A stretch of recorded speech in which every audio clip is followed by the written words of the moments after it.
Hello, folks. How is everyone doing out there? Good to see everybody. Heather, how are you? I'm doing all right. How are you, Michael? Oh, fantastic. Sounds Just super good. fantastic. Hey, don't forget this week we have this Friday and Saturday. If you're interested in learning a little bit about OBS, Open Broadcast Software, we have a webinar.tinkeringwithtech.net. It is a paid for event. For community members, it is free. So I just wanted to remind everybody about that. If you haven't, it starts this Friday and Saturday. It's a 1 hour event. You get 30 minutes after that hour to ask questions about. Anyway, so I get rid of all my ad and all that stuff. Hey, where are you from, Heather? Well, I was born in a log Right now, cabin right now, right up. right Oh, now, right right now.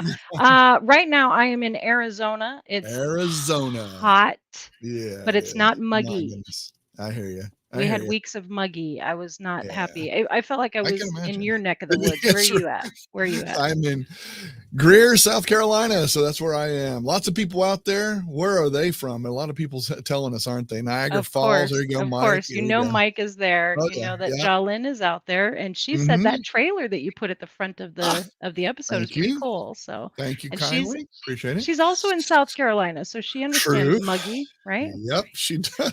Right near the Ron coast. Brown is in There the we go. house. Hi, Yep. Ron. Glad you British made it. Columbia. Nice. Yep. Yep. There we go. I Diane's like the there. stream duck. The stream Yeah, duck. the StreamYard ducks. I love it. We got Diane Mhm. has made it. Yay, from Dayton, Ohio. So glad. Fantastic. Huey down in Bradenton, Florida. Florida. Yep, Yeah. that's right. Huntington Beach with Mark Barris. And how did you do the trailer? Well, aren't you glad that you are a community member, Ron? That's right. That's right. Because being a community member means you can ask questions like that and actually get them answered in person. Absolutely. 100%. 100%. All right. Hey, let's get to our guest. This is an awesome Yes. guest. Can't wait. I'm so excited about this one because he's been trying to talk me into this for a while. I know you and I I both haven't have been told that this is something we need to we be should doing. do. I know. And We need to be doing it for Tinkering with I Tech. know. I need to be I doing know. it for Craft I Shack. know. Neither one I of know. us are willing to bite off this I big, don't know big why either. piece. I think I'm I don't scared of it, either. but I am hopefully too. today it'll help us, All so right. who knows? Anyway, without further ado, a past member, but now and always a great friend. He always plays with us on Friday night game shows. Phil Bowyer. Phil, say hey. What's up, everybody? How's it going? Awesome. A lot of times you're in the audience too on Wednesdays. You come check out the show with us and everything Yeah, too. So yeah, we when I appreciate can. that for sure. Yeah, we appreciate that for sure. So dude, talk to us a little bit. Tell us what you're all about, because you do this, right? I mean, this is something you do. Right, as you can see, this is where I'm at. This is a walk-in closet, very small walk-in closet, and I treated it with some foam panels and got my setup and everything here. So this is one idea that you guys can do to create just a basic studio that sounds good, and you can have some fun, right? So this That's is, awesome. but yeah. So I've been podcasting since the dark ages, as I call it, way back in 2005. I did my first podcast, and lots has changed since then. Oh yeah. In those 16 years, we've done something in the neighborhood of 13, 14 podcasts. Wow. Um, and we're getting ready to launch a couple more. So yeah, this is what we do. This is our business. This is how we pay So the bills. And this right here is truly just a closet. You're positive that it's not the doghouse. Kate didn't put you in the doghouse and everything. Okay, no, I'm just making sure. no, Just making yeah, sure. I can Just making turn sure. around a little bit. You can even see like the hooks that are still there, from hanging stuff, and I love you it. know, I yeah. Okay, love it. so my favorite part about this so far is that you are sharing with us Mhm. like super easy, low tech how to get started, right? I mean, this is like I don't have to go out and purchase rent a sound studio so they get the Studio, best. yeah. Yeah, Mm-mm, I mean, you're showing no, us you can do this in an empty closet in your home. That's just amazing. right. I love it. Yeah, these panels, I got them off Amazon. I think it cost me like, I don't know, 30, 40 bucks Perfect. to put those up. The microphone that I use is about, I think this setup with the arm and the what do they call this thing, shock mount. Um, that was about a couple $100. So, I mean, for less So than you $300, I've got invested in the equipment so that you would sound good, but you Mhm. don't have to go over and above outside of that. Right. So when I started in 2005, I had a $20 microphone, and we had it as of a couple of months ago. And I was going to bring it to show everybody, but I couldn't find it. So we had a cheap $20 microphone plugged into a 10-year-old computer. That's how we did our first podcast. And I did it in an open room. The sound was decent. It wasn't great. It wasn't what we produce right now, but it was pretty good. We did interviews by pointing that little cheap microphone at a landline speakerphone. Wow. You know, I interviewed high-profile guest Howard Jones from the '80s. If anybody's a fan of his, Yeah. we interviewed him that exact same way. Wow. So people get, and I'll you know, I can get into this, but people get they get hung up on equipment because they listen to these knuckleheads that say, "Oh, well, you got to have this kind of mic or that kind of mic," and it's like, I use this Yeti right here, which a lot of people don't like. They think it's a bad mic, and I'd argue that they're using it in the wrong situations too. If you want, I like ease. Okay, I could get this is a USB mic, and a lot of people are like, you don't want to use a USB mic. You know what? USB mics have served us well in 16 years. It's allowed us to do what we got to do. We get great sound. And in fact, I did a test.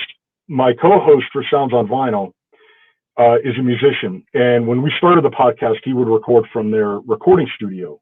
And they were testing out a $50,000 mic. Don't ask me what the name is. I don't remember. And this Yeti sounded just as good as that 50,000 mic. Wow. Oh, wow. Because of the environment that you record in, and the environment is way more important than the equipment. I'm not saying the equipment isn't important. I'm saying that you can have the best mic in the world, but if you're out and about and you got a lot of noise and stuff like that, you're not going to get great sound anyway, right? So, but yeah, I mean, we built this. It's the cool thing about this is that this is an interior room. There are no external walls, so we don't get any outside noise or anything. Yeah. That's pretty smart. So there's a little bit of planning involved then, as to what you chose, where you're going to go. Very cool. You just have to plan for, like, Christmas decorations don't get a place now. They're hung up year round because you won't go in the closet anymore. Hey, you got to sacrifice where you got to sacrifice, right? That's right. That's right. Well, let's get into it, because I don't want to spend. You know, I don't just talk. Okay. Let's get into it a little bit. Talk a little bit to us. Tell us what you got planned. All right. So I got a lot to cover, and we're going to dive deep into this stuff. I'm going to cover 3 things. Don't worry about taking notes, because all my notes that I've got right here to keep myself on track and focused, you guys can have access to, and it's available now, but don't cheat. Just kick back, listen. It'll be a lot of fun. All right. So we're going to cover 3 main things. We're going to cover planning your podcast, which a lot of people skip that step, and you don't want to do that. The other part is recording and editing. And last but not least, it's distribution and growth, because that's the whole point of doing a podcast, is so you can get it out there for people to listen. Yeah, build your business or whatever it is. Yeah. Right. So when you're sitting down and planning your podcast, you want to plan it on 2 different levels. You want to look at it from a 10,000 foot level. You want to look at it broadly as an overview, so you can understand what you want to achieve. And then you want to drop down to the episode level and start planning out your episodes, and have those episodes all tie into each other so you can tell a story. And it doesn't matter whether it's fiction or nonfiction. We do both here at Booze Hound. We do both. So the process is the same. What I'm going to go over today is basically what we do when we're planning a podcast. This is the thing. Since I figured this out years ago, this is what we use for every single podcast. So, so when you're planning, right, you want to figure out what tools you want to use. So I'm going to share with you some of the tools that we use here. You can this is something that you got to use what's comfortable for you. We've tried a lot of different things over the years. And right now, this is what we've settled on. The first thing is you want to some way to plan out your episodes and your overall view. So if you're a Kanban kind of person where you like your cards and stuff, like Trello, for instance, everybody's probably familiar with Trello. Trello is, we used Trello a lot back in the day. We like something called ClickUp. That's what we used to use. And I'm going to share my screen right now. And if I can get my mouse over there. You get it ready, I'll bring it in. All right. Eileen Smith has joined us, and she's a podcasting fanatic, so she's like, hello, podcasting is fantastic. Yes. I love you, Eileen. Yeah, definitely. All right. All right. So this is ClickUp. This is what ClickUp looks like. And it's a lot more robust than Trello. You can have different views. You can have list views, which is what I've got here. You can color code different things. You can set, like, all of this stuff over here is all, I can customize this list. I can go right here, if it goes, and then I can have different views right here. Oh, neat. And I can create custom views as well. So, and then basically, I'll click on one of these. Once you're inside of something like this, it looks a lot like Trello. Mm-hmm. Yeah, you can have your comments over here and all this stuff, and this is what all our ideas and stuff. So that's, and this is just a tool that you found to be very helpful to get you to plan it out. Your podcast, right? Right. This is what we used to use because, well, a little confession. So I grew up, thinking that I had to have. I'll get out of this right now. Yeah, here, I can move it. I'll move it. Oh, sorry. No, you're all right. I can move it. So I grew up it. thinking I had to have some sort of project management software. I needed to have, I worked with Fortune 500 companies with IBM, and we did Lotus Notes and Domino and stuff for companies and custom apps and all that stuff. That's what I knew. So that's what I felt we had to have. But over the last few months, Kate and I, we really realized that we do most of our planning within a document. So it doesn't really make sense to have this old, like you saw, that was pretty involved over there. So I'm going to share something else, and this is sort of what we use now. And what we do is we use Dropbox paper and Dropbox for this. Now, you guys are wondering, why not Google Docs? Google Docs doesn't have some of the cool stuff that this does, and I'll get it into more reasons why we use Dropbox as we go along. But so this is one of the templates that they have. You can have a timeline here. You can embed calendars. You can have all your goals and stuff like that. Down here, you could have inline to-dos, which is really cool, and then notes. And then I'll get into something else that we can do, but we think about this as sort of a living document. This is something that we start small. If you're a writer, you're familiar with the snowflake method, and that's where you take an idea. It could be a phrase, it could be anything, and then you build on that and you grow it. And that's sort of what we do here. We grow. We use this document to grow. So this timeline, we can, you can shift stuff around and move it around and stuff like that.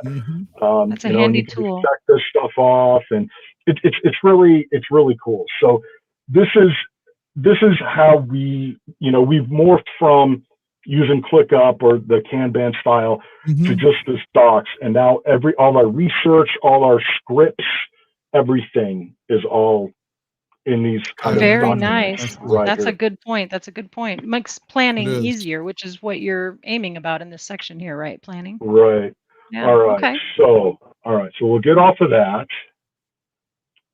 Okay. And so that's those are some of the tools that we use to plan out, both again on an episode level and on a broad overview scale. So like when we're developing, like right now, we're thinking about doing a sequel to one of our podcasts. So we've been planning that out. And in fact, what I showed you on ClickUp was some of that stuff right there that we're going to move over to Dropbox.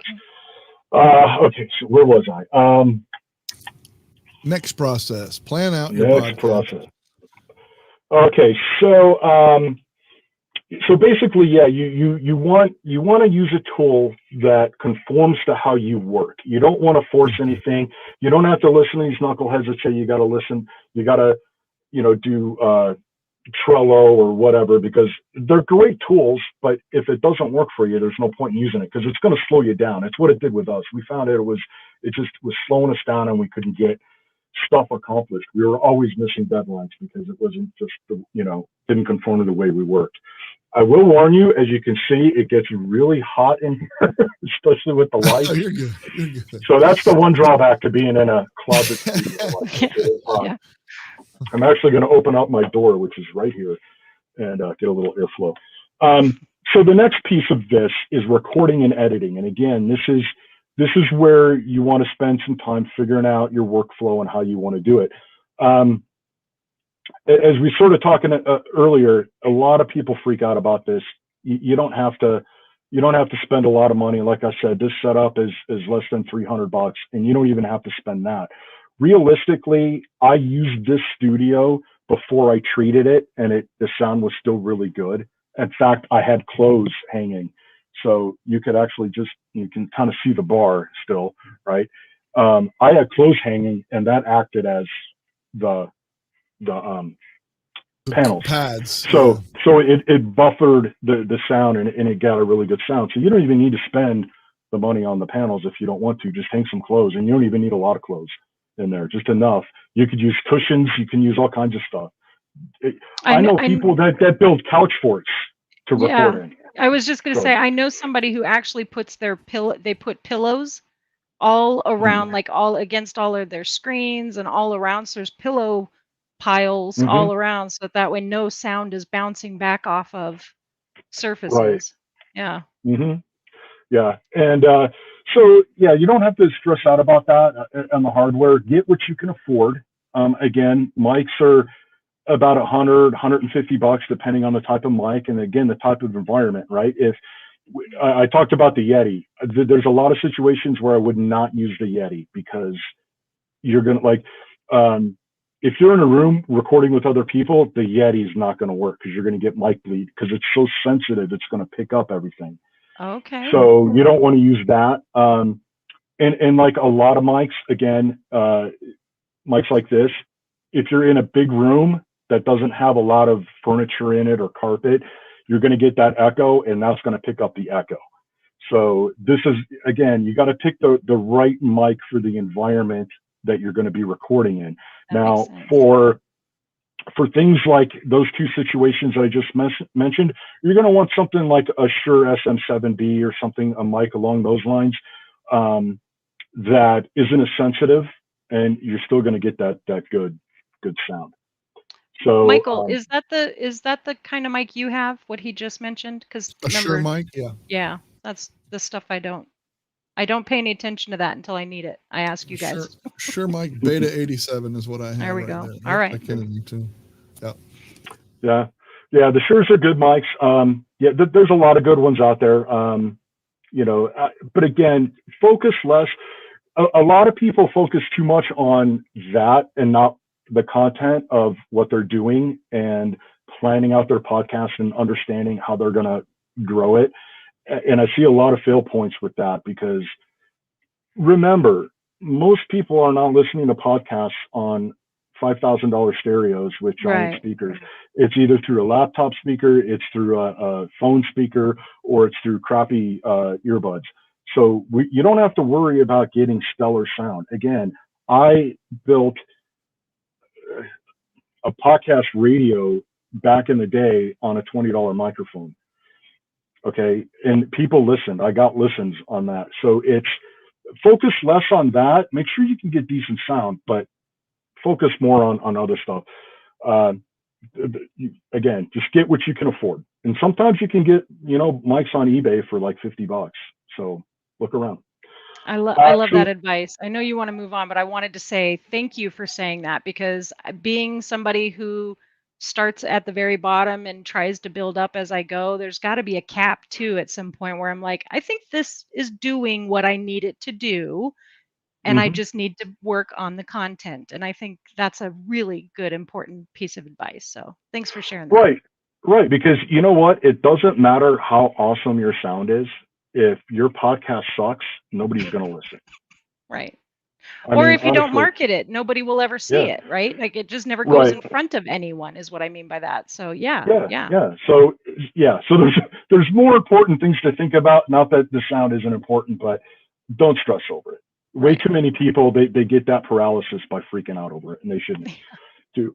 It's insane. But anyway, so that's the hardware end. Now we got to talk about the software end, because Oh, okay. you got to record into something, right?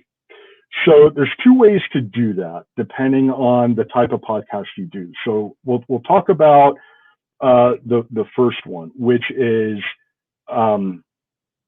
if you do a remote podcast. So for my Sounds on Vinyl podcast, my co-host is in Sweden, and we interview people all over the world. In fact, we did an interview earlier today with a musician in Sweden.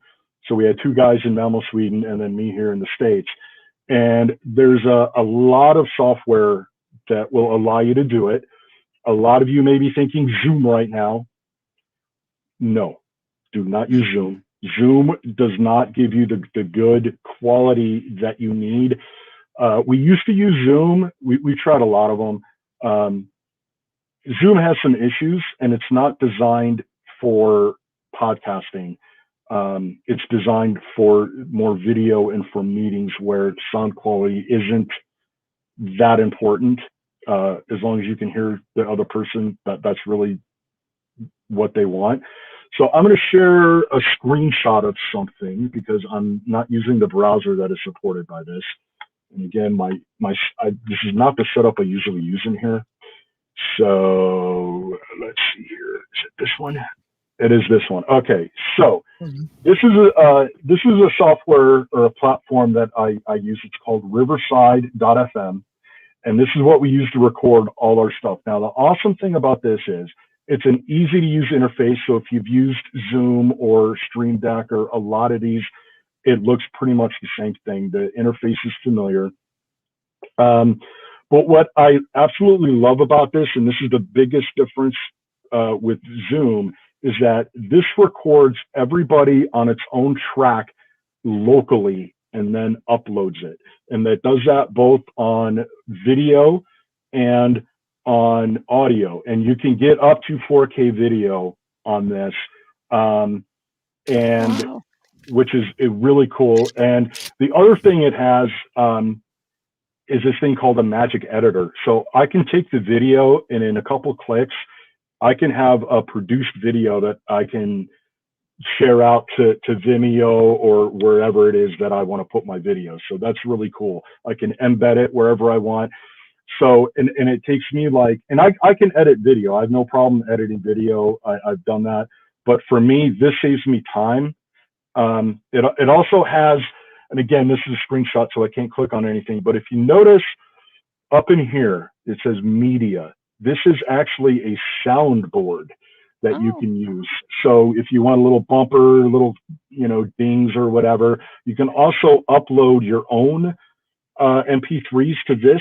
So I can upload my intro and the outro, and I can play that on the show. And then I can actually use that same magic editor to edit the audio file. And I don't have to really worry about editing, assuming that the show doesn't need a whole lot of interior editing, which sometimes it does, sometimes it doesn't. The one we did today won't need any editing, so I can use that, and I can save myself like 2 hours of editing time. Wow. So that's really cool. I can upload music because sometimes we play music on our Sounds on Vinyl show. And so I can do that and have that in line, which is awesome. So, and you see over here, everybody's got their own track. And usually there's a meter here so I can see the levels of everybody and all that kind of cool stuff. So this is something that I highly recommend. There's a lot of them out there like it. This also gives me transcripts. I have not tested the transcripts out on this because they just released that last week, so I've not tried that out. But that's another great tool to use. If you know you have a show page or whatever, or if you're doing video, you can upload that as captioning in your video, and that's really cool. So this is something that I would highly recommend. What's it called again? It's called Riverside, riverside.fm. .fm, riverside.fm. Okay. And the other cool thing is, you see this right here? I can brand this to a certain extent for me. I can have this Boo Sound logo right here when I go and have other people come on. So that's a lot of fun. All right, let me get off of that. And okay, so that's how you do remote recording. And basically, like I said, that'll give you, everybody's on its own track. The Magic Editor will align those tracks for you, so you don't have to worry about that. But usually it's pretty easy. They're all timed. They're all the same length anyway. So you get high quality. Like I said, it's recorded locally, uploaded. That's the one drawback, is everybody has to have their browser window open while that uploads. Otherwise, it doesn't. We've had that kind of issue a couple times, but the sound is just awesome. It's great. Cool. Now the other way, the other way is recording straight into a DAW or a recorder, basically. I started out using a program called Audacity. It was free. They've done some shady stuff lately. Plus, it's not really that great. I use a program called Reaper now. So when we're recording our fiction podcast, because we're in the same space, so we don't need that remote thing. So we record directly into Reaper, and that's where I edit it. Now, remember, I talked about Dropbox. I could have opened Reaper. I can open Reaper, actually. The thing about Reaper is it's highly customizable. So I sat down and I took about an hour and I set Reaper up to how I like to work. So one of those things was I can tell it to save files to Dropbox. So I can say, okay, for all the backup files, put it in this folder over on Dropbox. For all the finished files, for all the renders, put those over here in Dropbox. Yeah, that's convenient.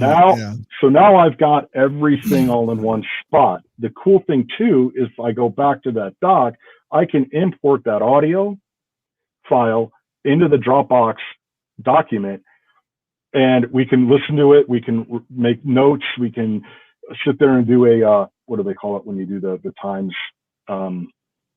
You know, like this happened at this time. Timestamps. Timestamps. Yeah. So he's getting to me. Yeah, no, that's good. So you can do timestamps right there, or if there's a problem, we can say, you know, at the 32-minute mark, we got to re-record it and all that stuff. So that's another reason why we use Dropbox, because we can have that embed right there and we can do all that. So that's so really cool. So, all right, we got about, I would say 5-10 minutes. So let's make sure we cover some stuff. If we need to have you on again, we can to cover more. But I mean, I'd like to get to whatever you want to accomplish. We can always talk to the community in the backstage afterward. We can talk further on this, go into more details and stuff. All right, I just got one more section, and I think we can make that happen. So let's talk about distribution and growth. So you got your podcast. It's all pretty. You got to have somewhere to put it. Just like a website, you got to have somewhere to put it. Now, you could use your website, but you don't want to do that. Most people are using a shared server, and shared servers are oversold, which means that they don't serve media very well. Oh, right? Good point. Yeah. So you could run into some issues with that. So you want to go with a podcast host. Now, the beauty of doing that is, see, when I started, we didn't really have podcast hosts. I had to put it on my server. I had a dedicated server that I used, and I had to hand code all my RSS feeds and all that. It was a nightmare. The analytics weren't that great because, you know, I had to use what came with the server. But these days, a podcast host is going to do a lot for you. It's going to automatically update and create those RSS feeds that you use for distribution. And we'll get to that in a second. It's going to give you high quality analytics. It's going to tell you how many listens you're getting. It's going to tell you where people are listening from, all this kind of stuff. How many, what your popular episodes are, all that kind of stuff. So it's really worth getting a podcast host. And I can't stress that enough. It's something that you're going to choices. I've tried a lot of them, and Okay. it's tempting. A lot of people like to use Anchor because it's free, but I would suggest not using Anchor. Anchor's fine. We used to use Anchor to test out shows if we weren't sure if we wanted to really do the show, if we weren't sure if it was going to be popular. We'd use that just to get a gauge. Right now we use Captivate. And Captivate might be overkill for some people, but they're a great company. They're a small company out of the UK. It's not uncommon for you to do a support thing or whatever and have the owner come and help you out. The other day I had an issue, and one of the developers and co-founders came on and took care of it. So they're a great host. I need a podcast host that allows me to have multiple podcasts under one account. That doesn't charge me an arm and a leg. A lot of podcasts will let you add on things, but then you're paying for every single account, and that can get expensive when you've got 5, 6, 7 podcasts. So for one fee, I'm on the highest tier. That gives me everything I need. I can do a podcast network. I can do all sorts of stuff. So Captivate, I would recommend, even if you've got one podcast, because the analytics are phenomenal. The support's phenomenal. The features are great. You can create links. You can, they give you a website for your podcast that you can use your domain name with. So it's really great. So I would use Captivate. Let's see, what else do we have? So, but some of the things you want to look for, if Captivate doesn't seem right for you, you want to look at analytics. Analytics are hugely important. You can't grow your podcast unless you know what's going on with it. You got to know who's listening, where they're listening from, what episodes are popular, which ones aren't, that sort of thing. So analytics are big. You want somebody that can help you with distribution. Most podcast hosts do that, but some don't. So I mentioned the RSS feed before. That is the thing. It's sort of like an HTML file, and basically what that is that some you people use that to distribute. I'm just saying. So it's code. It is code. The beauty is you don't have to worry about it because the podcast host will create that RSS feed for you, and it will automatically update it every time you add a new episode. And that's so something that you can put on your website. You can put that on your website where somebody can click and just be a part of your RSS feed, right? Like that's right. Yeah. But what you do is, so you take this RSS feed and you submit it to like Apple Podcasts and to Stitcher and to Spotify and to Pandora and all these places. And then they have that file and they use that. So every time it's updated on that platform as well. So the new episodes are always, so within an hour, 2 hours, depending on the platform that you release that new episode, it's available on widely distributed everywhere. Fabulous.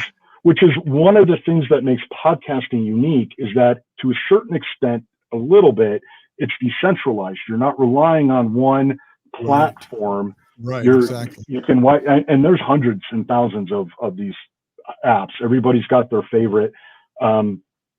So what like my wife, Kate, I was on, was it Castbox or something? That's Kate's favorite. Yeah, she likes Castbox.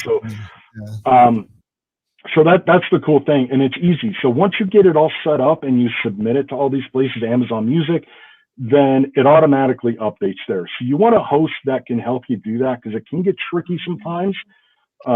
Especially Apple's been having some issues lately with their Apple Podcast app and platform and stuff. So it's a bit tricky to get it approved. You got to have certain parameters and all this stuff. Your podcast host should help you with that and make sure that that's really easy, because it can, like I said, it can get tricky. And in the old days, it was hard. Mm. So one of the other things too you want to look at is price. You want to get something that you can afford, because like your website, if you cancel your podcast host, your podcast goes away, and it'll go off all those other platforms, because it's that RSS feed that is the thing that feeds all that, right?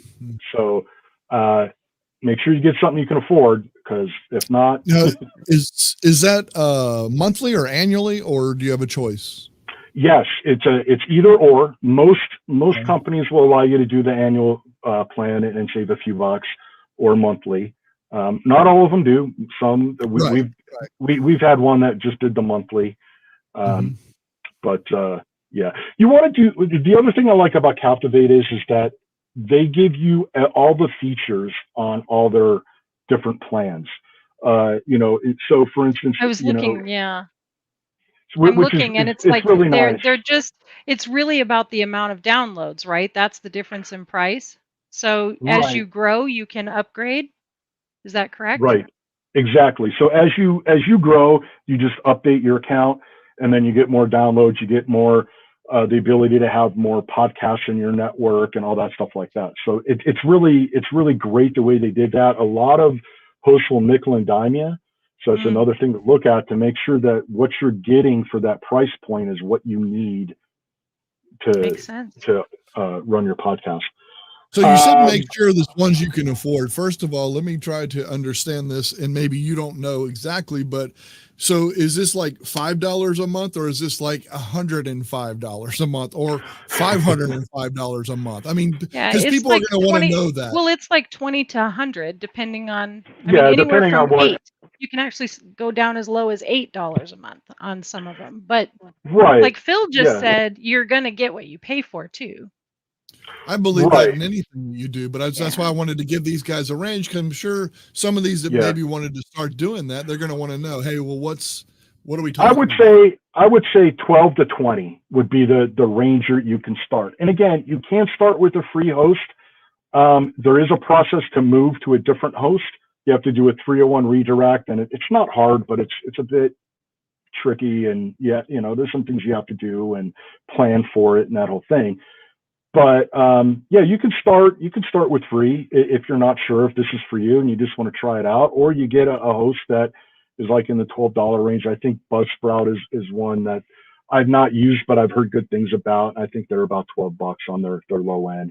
Spreaker's another one, but you're going to be limited on those, so you got to be careful with that. But yeah, what are you trying to get out of it and all that? No, I 100% understand that. But if somebody wanting to start out and try something and get something going, I just wanted to kind of give them an idea. Anybody that's listening to this, give them an idea of what you might start out and where you might be going to and that kind of thing. So, yeah, 12 to 20, I think, would be a good starting range for that, to get something quality that you're going to want to.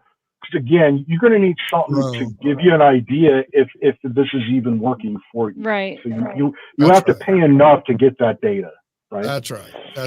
So what else we got here? Okay, growing. Let's talk about growing your podcast, because this is the thing that everybody freaks out about. This is the thing that everybody has a hard time with. And a lot of people give up after like 7 episodes. There's all these numbers out there about podcast fail. 80% of them never get past episode 7, and they never make money and all this stuff. So here's the thing. Earlier we talked about how people are focusing on equipment and not on the content of the show. So I don't want to be those guys that say, create something good, because nobody goes out to create something bad. But you do want to make sure you take the time to create something that your audience is going to want to listen to. Again, that's important. But the next thing comes where you got to get it in front of people. Yeah. And it's not about just doing the social media posts. I see everybody just doing these audiograms and stuff like that. It's like, stop doing that. That doesn't work. Nobody likes that crap, right? Okay. You've got to connect with your audience. If you go to my accounts, you're going to see very little posting. You're going to see, I go to comments. I go and I find where my audience hangs out, and I go and I leave comments and I start conversations, and I do that. That's what builds that connection with your audience. That's good. So I want you to remember three things.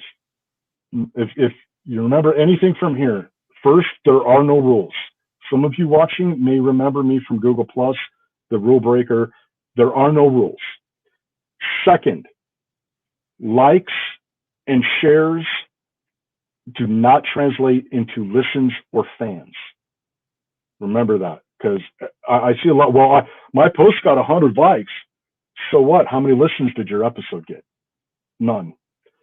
You have to connect with your audience and go where they are and be very strategic about how you reach them. And the way the algorithms are on these social networks, it's going to be very difficult for that post to reach the right person, especially now with Instagram saying, well, we know you follow all these people, but we're not going to show you their posts. We're going to show you posts from somebody we think you'll like. Yeah. Yeah. It's like, it's ridiculous. So you got to be careful about that. The other thing I want you to remember, the third thing is, you're not going to stand out if you do what everybody else is doing. Oh, Everybody wants to do the same thing. Again, I mentioned the audiograms. Everybody's doing that for their podcast.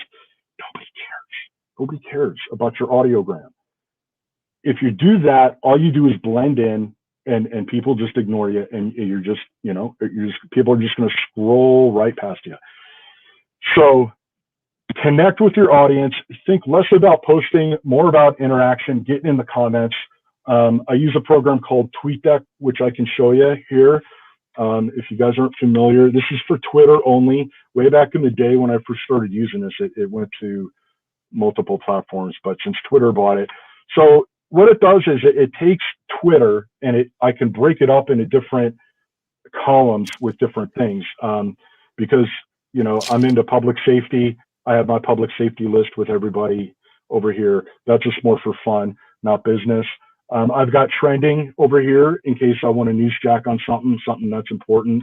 And then if you go over here, you'll see I monitor my own posts, as you can see, because I have to know what's going on with them and that kind of thing.